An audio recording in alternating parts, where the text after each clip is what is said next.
Welcome back to yet another episode of Mind Your Head. For the comments, for those of you that reach out, we thank you for engaging and for sharing. And yes, we take the feedback in good faith. And today our guests are still in Canary. Before that, I'm really excited about this one because I can relate in so many angles. And it's also a rare one. We have, well, he's no longer in uniform, but I want to say the uniform will always stay. Am I right? Yeah, it always stays. Do I say former or you still carry Assistant Inspector General of Police? Just use the retired, you'll be okay. One day, I think someone introduced him somewhere and never put the Aigp. Yeah. It's as if he had lost the title. As long as I'm alive, yes, I'll be Aigp. I guess they work for it. So Welcome to Mind Your Head. We are very happy and honored that you decided to share your knowledge with us, because I'm sure we're going to learn from younger people out there.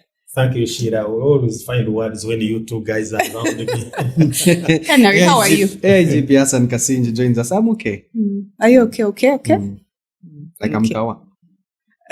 When you said you relate on different notes, you grew up in a police barracks or what? Canary, why are you starting from here? Why are you starting on a high? But yes, I grew up in a police barracks. I loved every moment of it. And I think that's why I appreciate the men and women in uniform. Yeah. So seeing him and his journey, I'm happy, because also that you serve and you leave the force clean. But there's also life after that. Yeah. And you show us that there's life after that. For me, that is the highlight. The man has just started out. It's like life for him has just started afresh. How do you, anyway, we shall get to the transition. But for me, I want to begin on a very funny moment. You have maybe 30 cameras in front of you.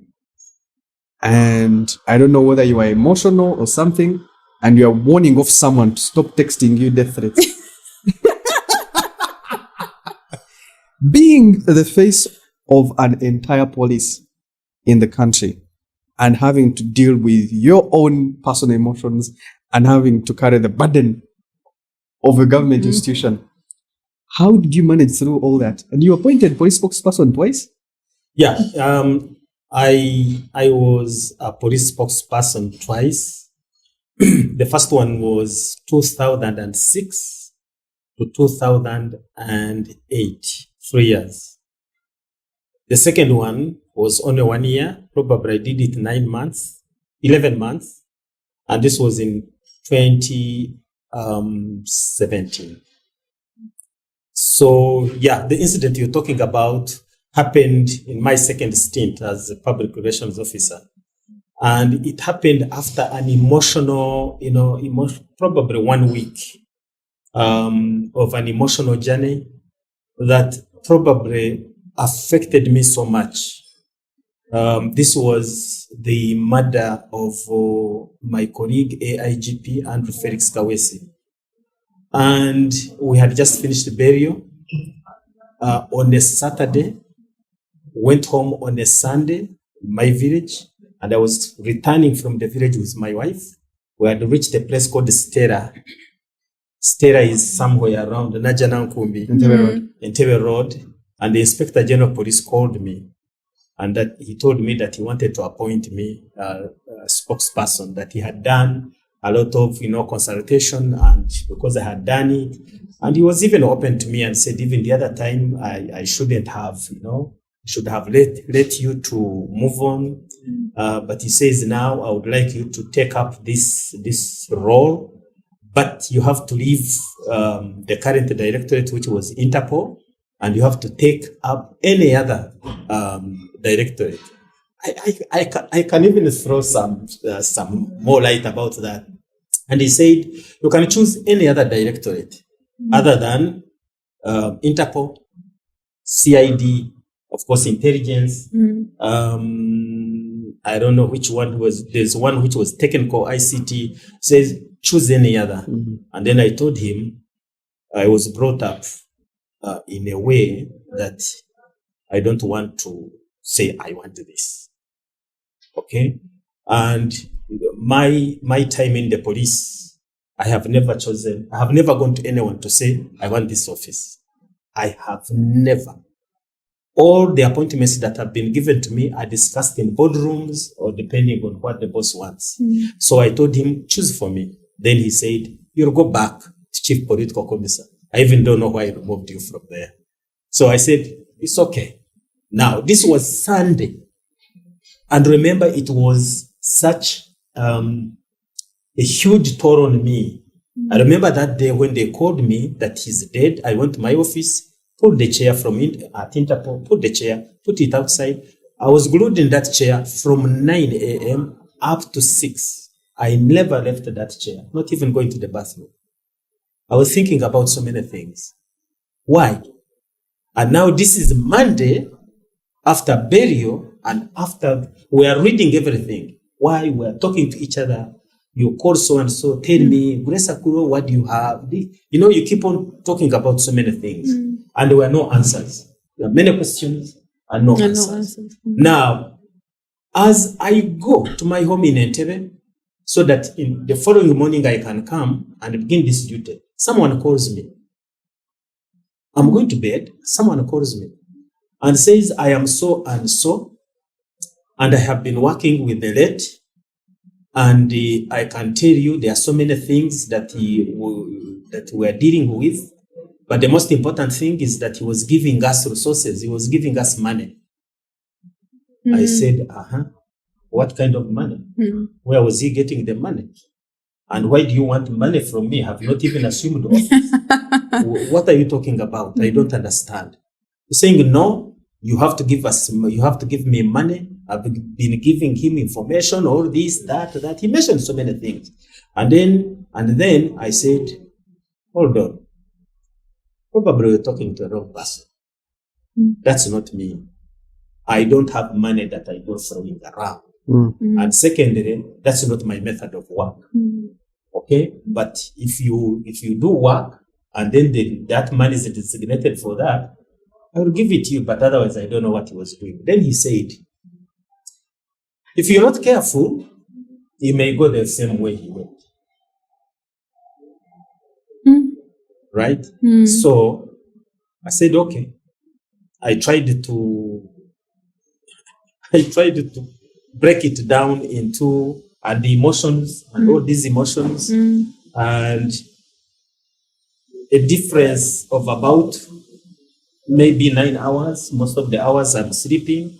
And then I go into the room, the conference room, and you can imagine, I think even journalists must have woken up before the real time. Because they want answers to so many questions. And probably this man that is sitting in front of us is going to tell us what is happening. Nobody had talked to the press about any matter. The person who died was the spokesman of the police. And it was the first thing I mentioned. And I wanted to set...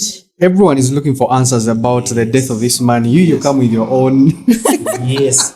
Let me tell you, the first thing that came to my mind, and I can tell you many people who have emotional issues, many people who have maybe psychological issues, and at that moment, you don't need to try to find answers from somebody who is like in a traumatic kind of traumatic situation. It could be in your home, and maybe you're not relating well with someone, and somebody saying that I want this and this and this and this, and probably you are not going to do it the way that you do it. It could be your boss, and you are dealing with a very, very big situation. Could be personal situation, and somebody wants answers there and then. It happened to me a lot. Okay, so the way you react really will depict the kind of emotional journey you are going through. Right. And for me, I thought in my own wisdom that I need to set the pace correct. I don't know what killed my colleague. I don't know what you're telling me, and you cannot tell me that you will go the same way that he went. Okay. And at that time, I didn't even trust anyone from my colleagues that they are going to follow up this matter. Because we all agreed that I don't talk about it any longer and that they are going to follow it up. Nobody has ever told me. The gentleman is around. Nobody ever told me that they called him to You have all the resources as police to be able to follow it up and dig it up, and even because he used a phone call. You have all the resources. Yes. Did you go all the way? I think it was more of, let's not deal with another situation when we have Something at hand. something at hand. Okay. So my own threats were not as, as important as What was going on? What was going on. Yeah. Yeah. So I can tell you that all that time we are all minding about our personal security because we didn't know. And every morning, I tell you, I woke up the following day. This was a Monday. Now on Tuesday, I woke up in the morning and I'm coming out of my house. I find 2 motorcycles. 2 motorcycles, police motorcycles. One drove in front of me, another one drove behind me. Sheila and Canary, you know me. You know how I like being, Yeah, down to earth and And when we reached office, I told these guys, if you follow me again, We're going to sort you. I will do you. We're going to sort So each other. that is the kind of situation that we had. Yeah. And probably there was no time to be able to follow up this kind of situation. Asan, I think one of the conversations Sheila and I have been having about you is how you've transitioned. My God, it's like you had planned it, like you had planned your life out. So for context, Asan has been serving as Assistant Inspector General of Police, which is the third highest rank in police. Yeah. But he retired, and then you're one of the most, I would say, positive people, both online and in person, because we. Like imagine when we met, it wasn't even a gig. It's like someone just said Oscar Kampala paid Asan Kasingye to take pictures of us. Yes. And then he said, no, I was just helping out someone who said, he reached out and he said he wanted to do something, and you've transitioned, but you've remained positive. You're not bitter about anything. Okay, I'm sure certain things, but you're a very positive person, both online and in person, despite the different phases you've gone through. How do you keep that alive? I think in life, you have to choose 2 things. You have to choose to live a life the way you see. There is a way we are born. There is, homes that we are brought in, families that we are brought in, schools that we attended, the professional journey that we have had, and that we have lived this seamlessly. You learn every day. You relearn. You unlearn. You go for courses abroad. Command courses. So all these tune you into who you are. But there are these things that we got from our own homes. Be humble, you must have humility, you must appreciate people, you must, that kind of thing. That's one. But there is also another one where you live a presumptuous life. You go to an office and you're given this rank, this is a young man from Chivingo village, and then you look behind, you say, who am I? And then cameras are in front of you, you're in uniform, you're being saluted everywhere you go, you travel out of the country, vehicles are coming for you, you want to pay in a room, then they say, no, hotel is covered, everything. So you privileges surrounding you. Privileges around you, and you put yourself in the air. The walking style changes. I'm telling you, whatever changes about you. Your wife, even when she's going to shop for some milk and bread, there's somebody carrying a shopping basket. You go to church, even the Bible is being carried for you, and then you lock yourself into that. But I can tell you, when you retire, the 2 scenarios at play will come in. If you were that kind of person who is up there in the air, to come down would be a very difficult journey. But if you are a person who's been living with people, you have been with them, you always find it very easy. And I think that is me. That is. People thought that I was going to close my socials. I wasn't going to be on X. I wasn't going to be on this. And life went like that. But the other one, Canary, I think when you believe when you seek answers from God.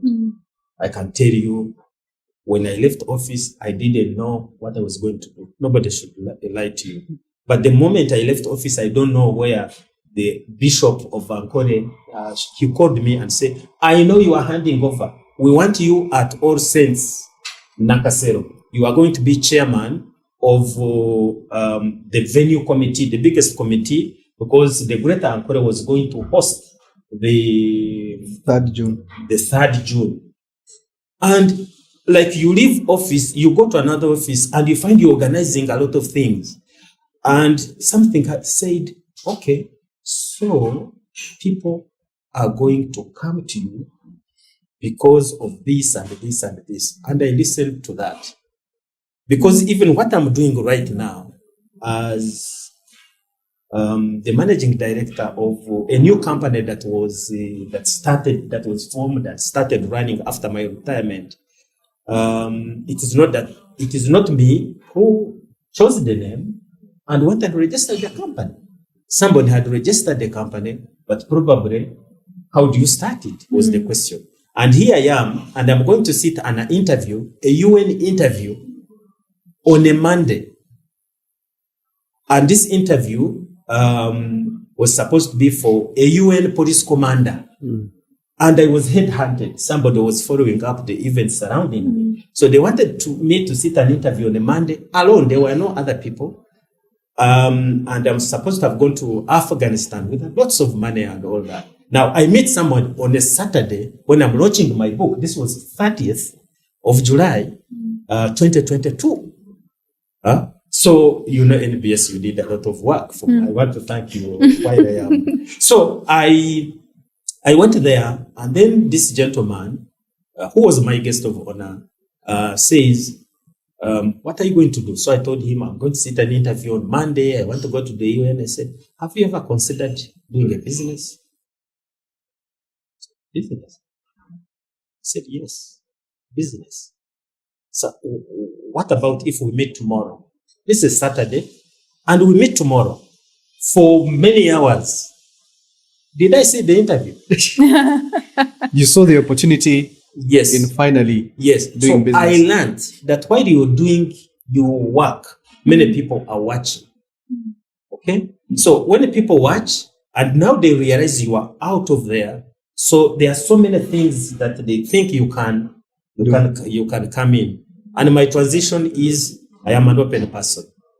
Personally, inside me, I believe that probably there is something that I wanted to do, but I couldn't do it just because I was in the police. Now that I am there, and when it presents itself, I said, okay, let me give it a try. And when I give it a try, I find that I can do it.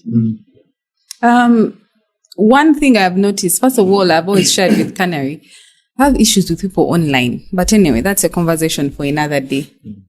You have chosen to be yourself online, no matter what people tell you, no matter what people say. And even when you left, while you were still serving, you never let people tell you who you should be. That's one thing I have noticed about you online.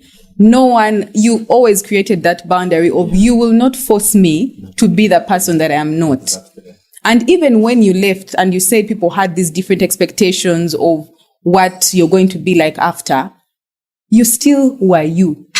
Shared your photos in your office the first day, setting up the office, you at home during retirement. Yes, I remember the very small desk and the chair, and you were not ashamed. You were still saying, I am who I am and I'm proud of it. And till today, I see comments when you say something and people still want to put you down or refer to an incident that happened, or when something happens in police now and they still want to bring you into it and you tell them, I'm no longer there, right? How have you managed to shut down and say, whatever you say is not going to affect me in any way? I'm going to enjoy the space the way anyone else should. I believe, again, it is the journey you choose. You reach a point and then you say, okay, I'm not copying. It's not a copycat. I'm not copying anyone. This is my way, and I believe that yes, it may have some issues, but it is the right thing to do. You wake up in the morning, you go and plan for what to do. You don't first of all go to someone and say, "Hey, I'm Kasingye, what can I do for you? What is it that you want me to do?" Okay? Yes. So, you find the people in the evening, they are meeting so and so, they are trading themselves, they are buying themselves, they are doing what, they are going. But in the end, I asked myself a question and said, but I don't do that. But the same people call me and they say, there is this and this. What do you think? So what does it mean to you? The things that you do, some people see them and some people appreciate some of them. And they want you to dig in whatever they want to do and see your views. So if that is the case, why don't I do things according to what I think is right? And if it is wrong, I don't want to go there. So on socials, that is what is happening. People want to box you in a certain corner and you can't be there. And they normally throw in words. No, you can't do it. You will be arrested. You cannot do this. Do they know the kind of person they are dealing with? They do not know, because if I'm not doing anything wrong, I'm not going to look at my shoulder and then say something because somebody has to like it or not like it. So this is what happens. Now, some of the incidents that they normally make, they want to make you angry. These things, they even never happen. I see, for example, on X, there is a certain picture of a young man. I don't know who he is, and I don't want to know. I normally see it because sometimes when I am like silenced the voices of those who think I should have done this, but I'm not doing it. Then they say, ask him whether he knows about this one. I don't know. So I'm not going to go into it. If you know, tell us. For me, I don't know. And I move with my own life. And the other thing, probably, Sheila, is that probably 10% of what I want to share with people that I don't know, that is sharing with the online people. Is it called virtuous space? Okay? Yes, that space.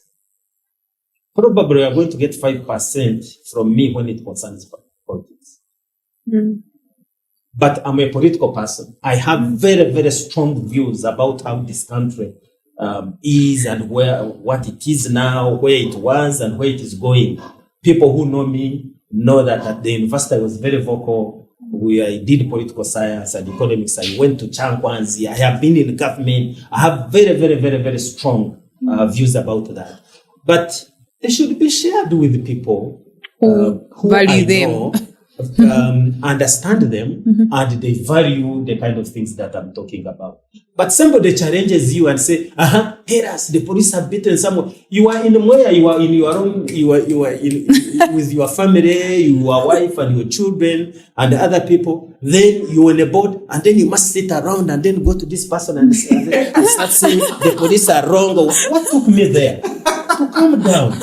To calm down, please. So I will tell you, no. When it comes to this, please. I'll address it on Monday. Sometimes I get somewhere a little bit annoyed and say, go and have. Yes, we've seen those. What is your, would say, hack to life? Because you found peace within what you do and the different roles that you play. But why I'm asking is that it's like you've lived a very fulfilled life. And anyone would want. I mean, you're in Rotary, you're hanging with this person, you're in business, you're retired, you're in sports, media. Yeah. What would you say is the hack to life for you? The balance between work, play, you're in sports, and love, because you sometimes post to the children that you take care of, some who don't even have any. But you post your children when they graduate. You have to graduate. Yes. What would you say is the balance for you between work, love, and play? I think when you do the kind of things that you love, it becomes easy to program them. I became overwhelmed. That is true. When I retired. So when I retired, I began now to try to do the kind of things that I love. Instead of procrastination, instead of beginning to worry about where you're getting money. And I can tell people, and I normally tell people in the kind of discussions that I have with them, because they call me on so many, forums. I tell them that probably something that is going to make you live and be able to survive in this, strong murky waters of this world is that we must do things that we love. We must not do things because Canary has done those things and has succeeded, and then you want also to do that. Because I see in Uganda, that's what people are doing. When you do something, they want to go in. So, number one, I started connecting or reconnecting with things that I love. Going to church and preaching. I'm one of the most serious preachers. You should one time come to listen to me when I'm at All Saints or no. We have again. I can tell you that I used to be St. John's Church man because this is English services, but they had started a Runyachitara service. I like praying in my local language, singing those church hymns in my local language. And I like those preachers in my language. The way they talk and emphasize things are not like if you are listening to English. So I chose to go there. I told my wife, can we go to that church? We went there, we've not left. So I started connecting with that. Number two, they used to call me most of the schools in the West are church-based schools. I'm from the Anglican faith, Church of Uganda. So the bishop who was used to, and the people around him used to call me and say, would you be chairman of governors of this school? I said, but you people, I'm very, very, very, very, busy. But now that I retired, I don't know how many boards that I've done. I've done Gano High School as a board member. I've done Kashaka Girls as a board member. Right now, I'm chairman of the board of governance for Chibingo Girls Senior Secondary School. Okay. Then I have also now joined groups of people of my age, and I've learned a lot of things there. They can't be, there is a group, you join a group, and then it's a religious fellowship kind of every week. Once you just go to someone's house, cooks for you, and then you recite the Bible, and then say some few things, and then pray together, and you go. That group is there. There is also a group that does business. Yeah. For them, they investments. When you sit there, they are talking about treasury bills, they are talking about treasury bonds, they are talking about unit trusts, and then somebody is telling you how your money is going, or so and so you have how much. Then you sit and say, yeah, I'm in the right places. I'm also making some money. Yeah. Okay. Then you go to another group. For them, they're talking about trees, they're talking about schools, they're talking about travel. So Asan, to answer my question, yes, what is the hack? Being open, first of all, I said doing what you love. Doing what you love, but also reconnecting. That's why I went a little bit. Reconnecting with things that you could have done, but because of what you are doing, you are not able to do that. But also this society forces us to try to be better. Because like on social media, I can say this social media age, the internet age, they track you down. They want to see the car you're driving. They want to see the suit you are putting on. They want to see whether you like body is changing. And then they say, man, I saw Kasingye and took a photo. The man was like 75 kilograms, but I think it's like 61. And say no zibu, So now you sit back and say, no. I want to be better than. So you strive to be better at all times. Sheila, I wanted to say that in his book, I was mentioned. Okay. Please. So one day, I did. One day, I very young journalist, and I was discouraged to do the interview, but I was granted the opportunity. So I sit down with former Aigp Kare to do an interview. And he made us wait for like 6 hours. Yes. But guess the man was keeping me calm. Yes. And he wanted to know what I wanted to ask, and he sat through the entire interview. And when the interview came out, I sat across the table looking at you. We're on one side, Yeah. and I kept on looking at you. And they're like, this boy. yes, now this question is now what is going to happen? Yeah. And the interview came out, and it exploded because It did. every detail in the interview like really mattered. But for me, what I took away from that interview is that the way you were trying to keep me calm, and Yeah. it was a difficult time. It was a very Canary. difficult time. It was a very difficult time. I remember so many events, and personally, I didn't know where this interview was leading to because there were so many events that were taking place. The boss was being hit left, right, and center. And I remember the following day he had to go out. I think he had something here. It became a huge problem, and I was left here to manage that. and your interview really brought a lot. And Sheila can say, if I never bargained anything about him, this time I said, okay. And I also remember the words of the boss. He said, "You've been gracious." Yeah. Asan, you've become a meme. I don't know. He's become a meme because sometimes What like is the post, a meme is how do I describe it? It's not like a joke, but they use your picture to describe situations. Yes. So one day, and I think it brings out the emotional part of you. Not that it's a bad thing, but it's okay.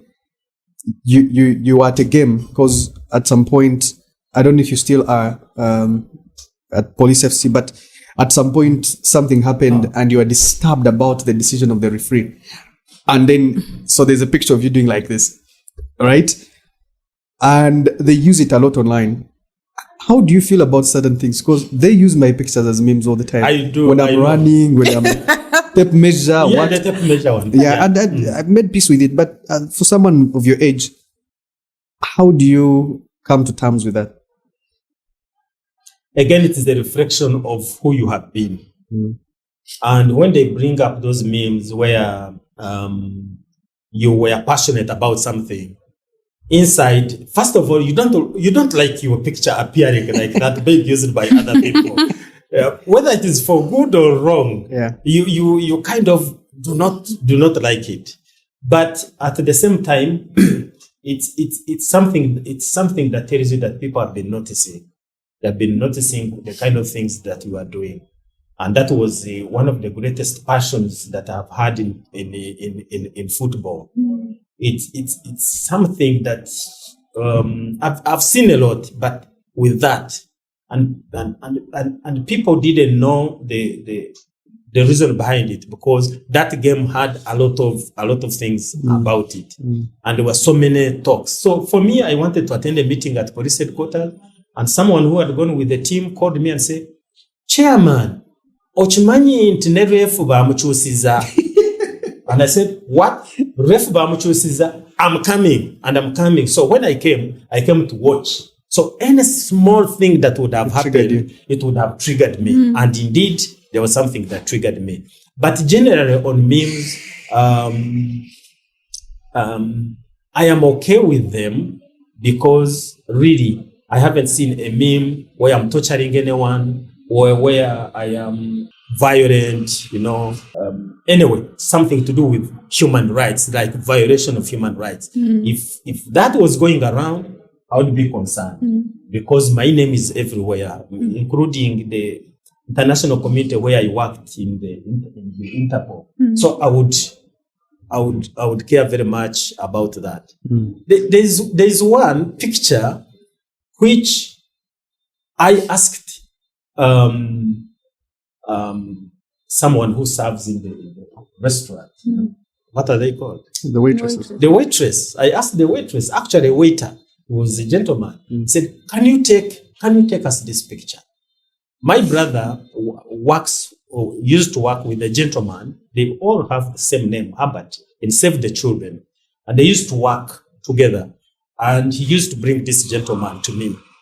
And so we became friends, like family friends. Later in life, there was this young lady who was cleaning, people's houses, doing what, and she was making a lot of money.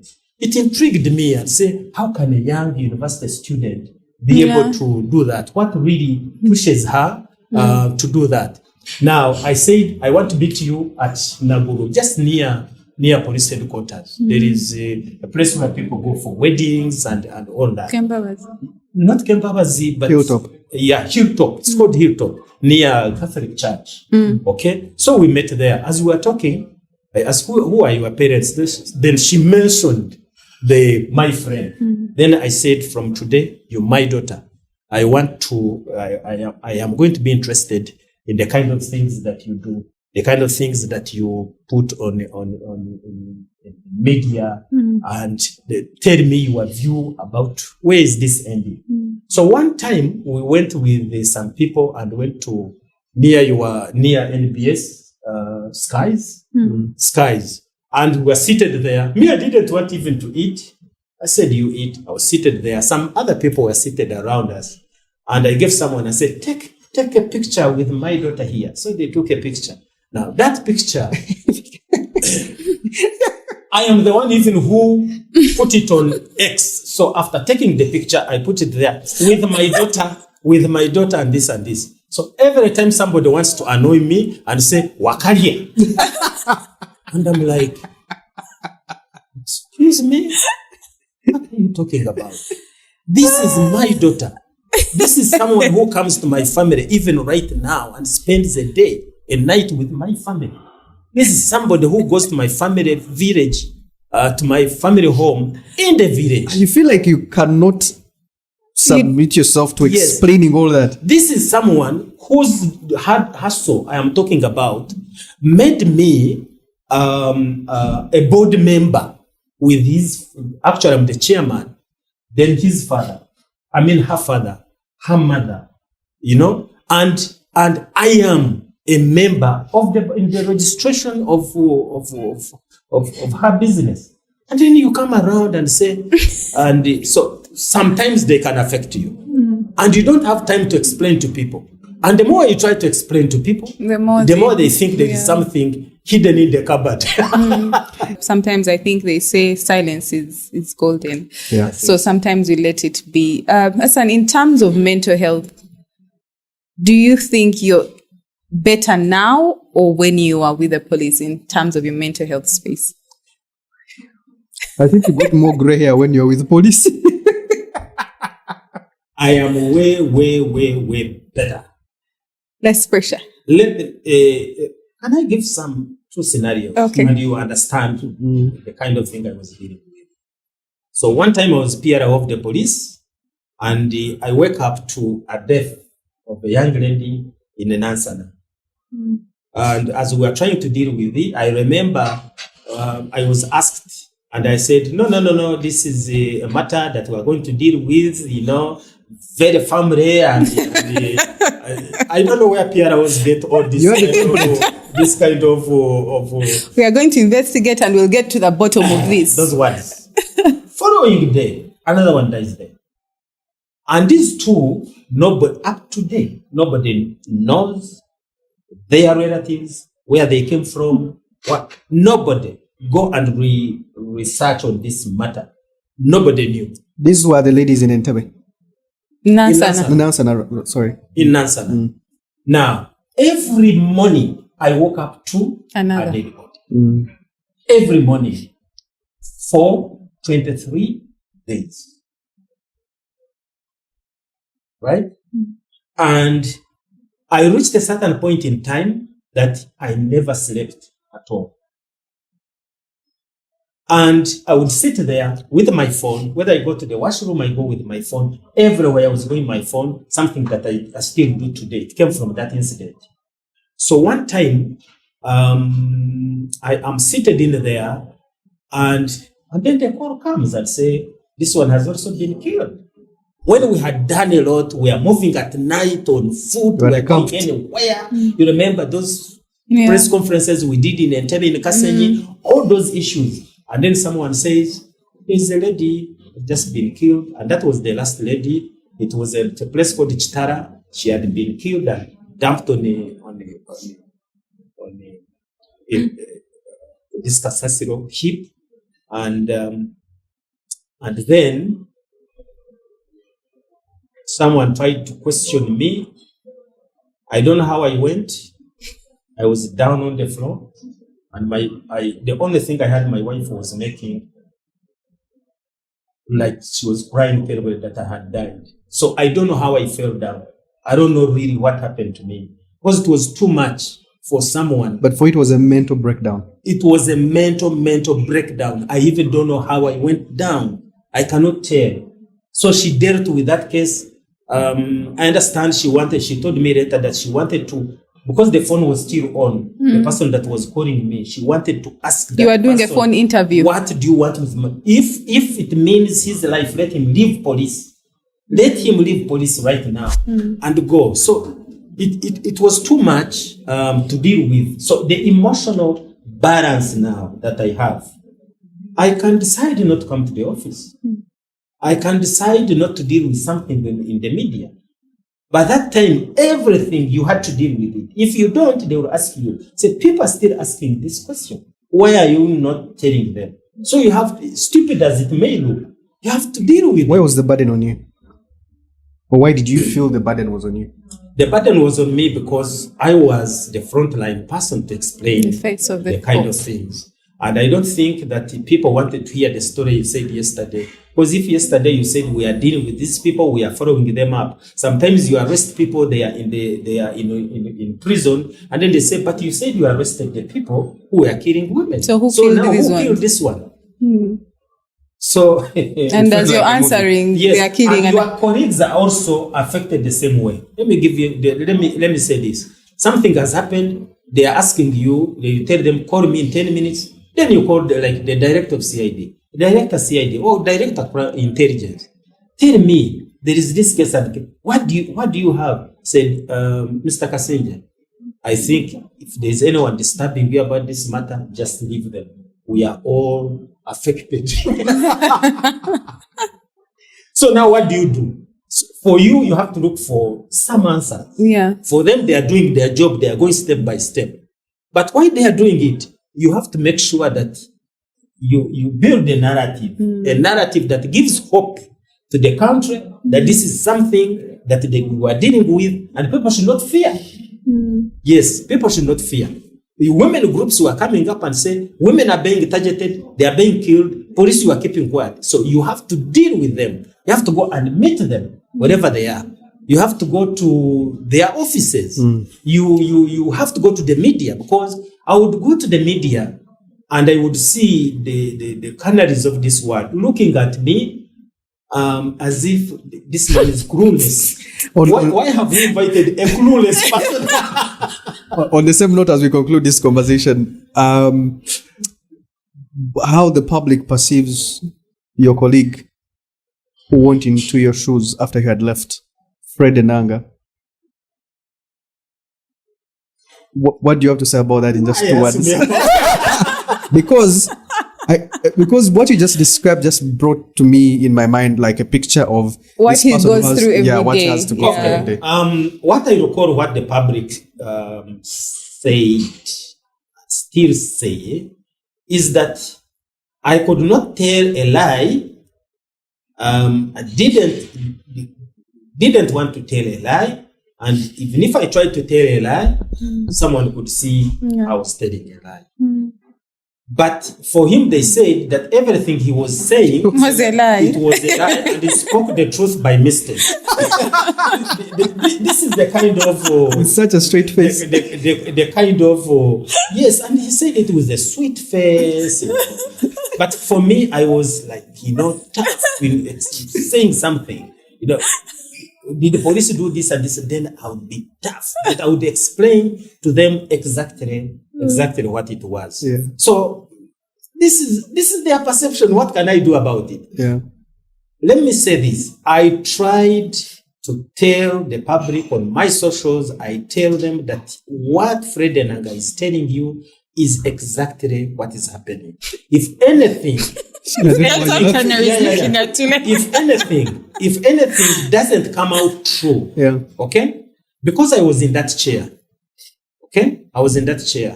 I know what the people tell you from the ground. Because there are certain things that you must say that have come in and you have not internalized them very well. Okay? Like I woke up in the morning and I sit there and they are asking me about a student who had been killed in Rukunjiri. Remember that fracas?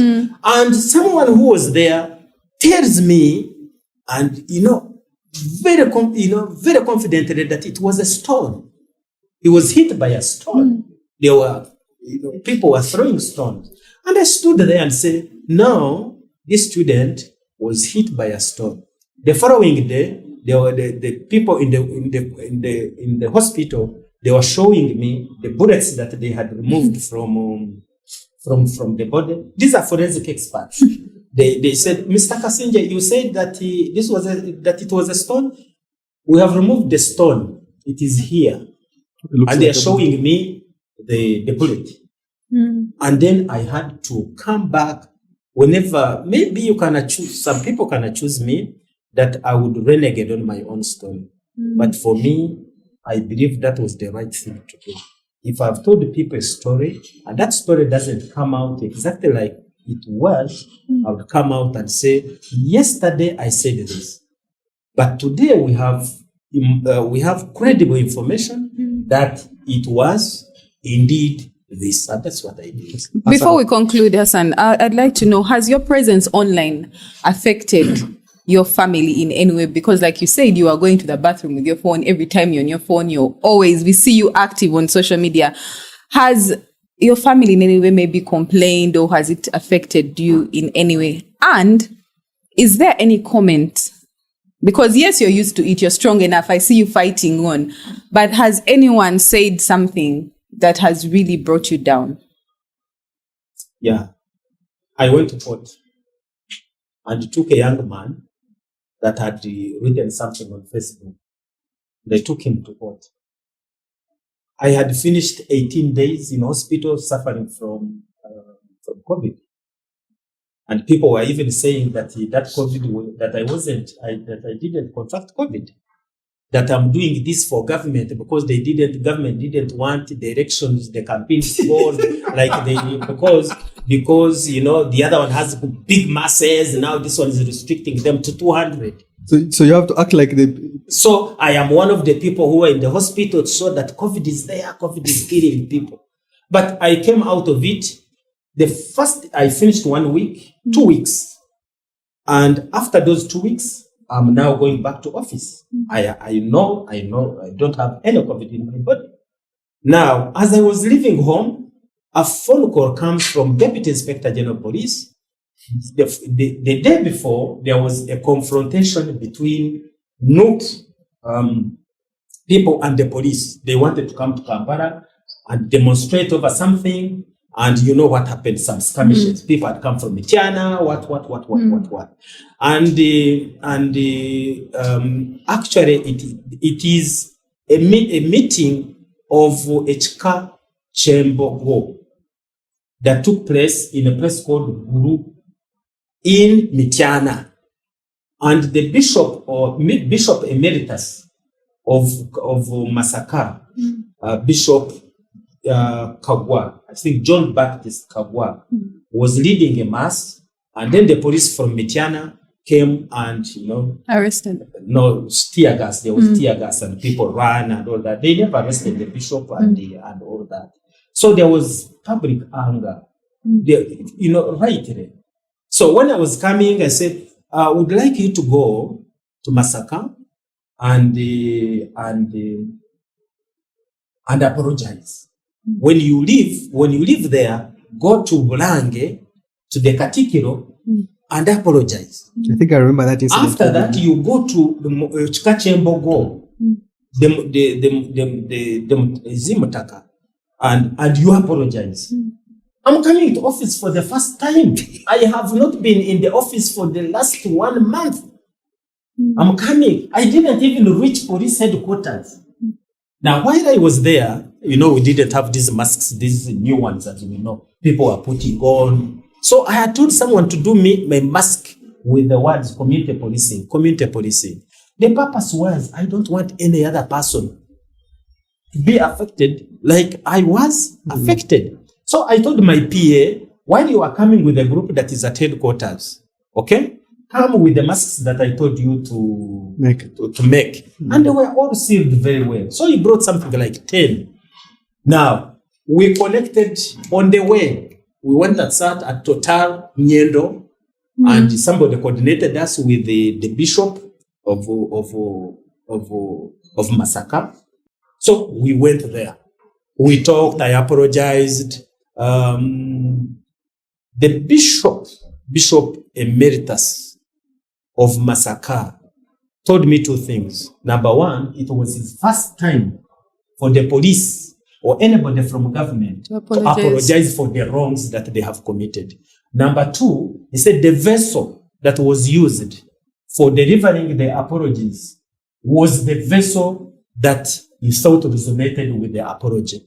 That he had been seeing me a lot in the media, where I talk and all this, and he considers me a genuine person, a person who is like a mentor in society, and a person who has had a background and a journey that he thinks was well. So he says, Mutabani, Kamira, Ukusagire, and so I dropped on my knees, touched my head, and prayed a prayer that took something like 10 minutes.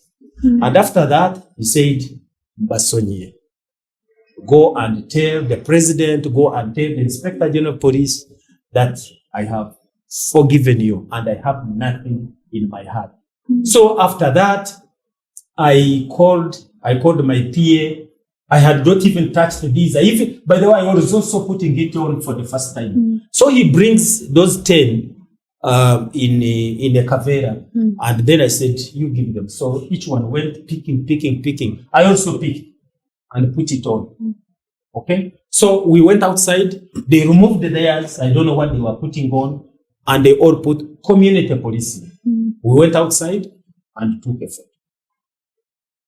Maybe a month or 2 months later, the bishop contracts COVID, taken to Mengo. After that, he's taken to Mulago, and he died in Mulago.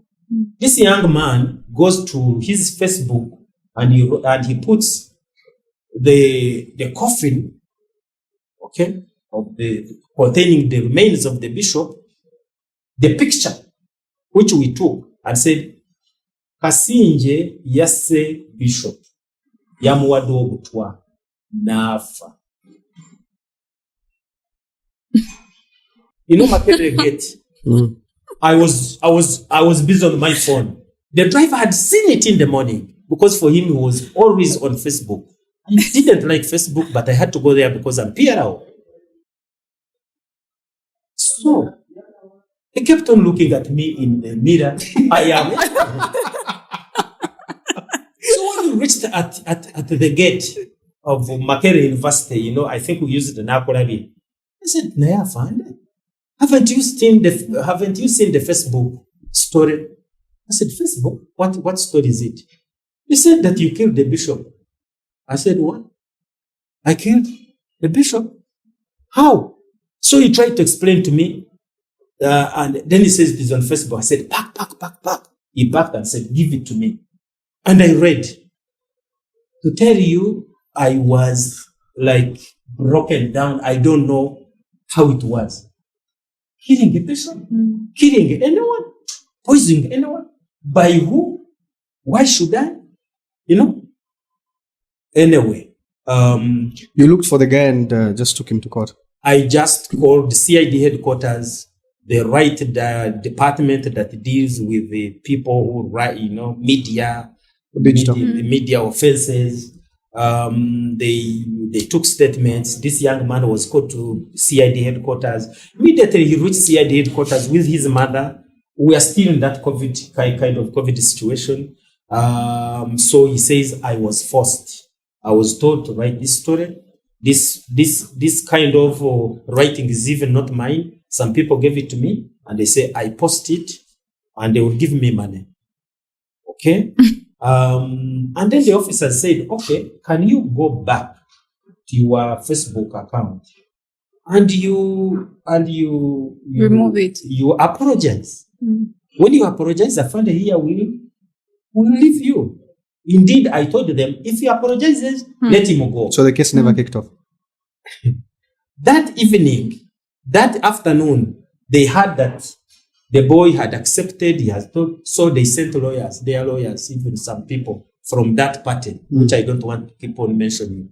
So they said, we are going to defend you, whatever happens, don't accept anything, we shall handle. And the boy said, no, I've changed my mind. The following day, we are at Buganda Road Court. The boy is called. The people were telling him that they are going to defend him. Were not there. So he was standing there in chambers and I was seated in front of the magistrate. And I gave my testimony. Have you ever seen a magistrate cry? Because sincerely, how I was affected, I said how I was affected, all these things. You asked me about the family. I remember it is in my book. My son is in this Catholic school and is going to do exams, senior 4 exams. And then the fellow students are telling him, your father killed our bishop. And the boy doesn't understand what is going on. He has to do his exam coming from a headmaster's office. My God. Yeah. So it really affected me, affected the family.